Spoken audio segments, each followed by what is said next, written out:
মামু না হে আমার লোক একটা বাজি ধরতে চাইছে বুঝছো বাজি ধরছে হে কইছে এই যে গাড়ি আছে না আমি ধাক্কা দিয়ে 2% নিব মানে আপনি গাড়ি দিয়ে ধাক্কা মারে দিয়ে গাড়ি ধাক্কা দিয়ে 2% নিব কত দিবা বাজি ধরবা আচ্ছা কত বাজি ধরবা আপনি হ্যাঁ আপনি 20000 টাকা বাজি 10000 বাজি ঠিক আছে কথা বুঝো তুমি আগে সে যদি গাড়ির ধাক্কা মারিয়া দিতারে তাহলে মনে করো আমি 10,000 দিব সমস্যা নেই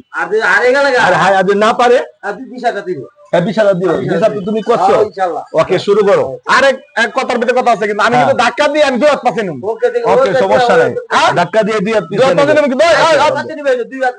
2% নেব আমি ওকে আরে ধাক্কা দিয়ে আমি 2% নেব না না আমি 2% নেব ধাক্কা দিয়ে আমি ধাক্কা দিয়ে 2% নেব তুমি গাড়ি ধাক্কা দিয়ে আমি তো গাড়ি ধাক্কা দিয়ে 2% নেব ঠিক আছে ঠিক আছে স্টার্ট বাই দেও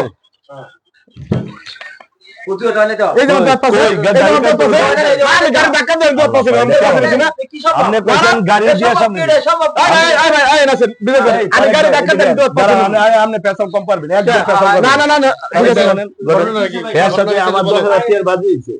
বাজি রয়েছে এরকম আমি কইছি যে গাড়ি 2 হাত দিয়া পিছনে দিতারে আমি গাড়ি আমি আমার কইতে দেন আপনি যে সব কইলাম তাহলে তুই বলো হ্যাঁ আমি বলছি যদি গাড়ি ধাক্কা মারি আসে দিয়া পিছনে দিতারে তাহলে আমি হ্যাঁ 10,000 টাকা দিব আর যদি না পারে হ্যাঁ 20,000 টাকা দিব মামু তুমি তো সাক্ষী আমি সাক্ষী আছি ওকে এখন তারেক ভাই রানা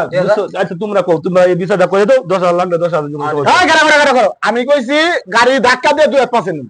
ওকে কইছি না আমি ধাক্কা দিয়ে আবার পিছনে দিকে দাও আমার হ্যাঁ মানে না কইলে 2 হাত হইছে আচ্ছা নিব এই কথা হইছে হ্যাঁ হয়ে গেছে দাও ঠিকই আছে ঠিক আছে হ্যাঁ তো কইছে গাড়ি ধাক্কা দিয়ে 2 দিব হ্যাঁ তো এমনি ধাক্কা মারে দিয়ে পিছনে হ্যাঁ পিছনে দেখছো কথার কত পেজ কথার পেজ আজকে এই কথার পেজের জন্য আজকে এই কথার পেজের জন্য 10,000 টাকা ধরা খাইলাম জীবনে এই কাম কেউ আর করে না কথার পেজে করেন না আসসালামু আলাইকুম ওয়া আলাইকুম আসসালাম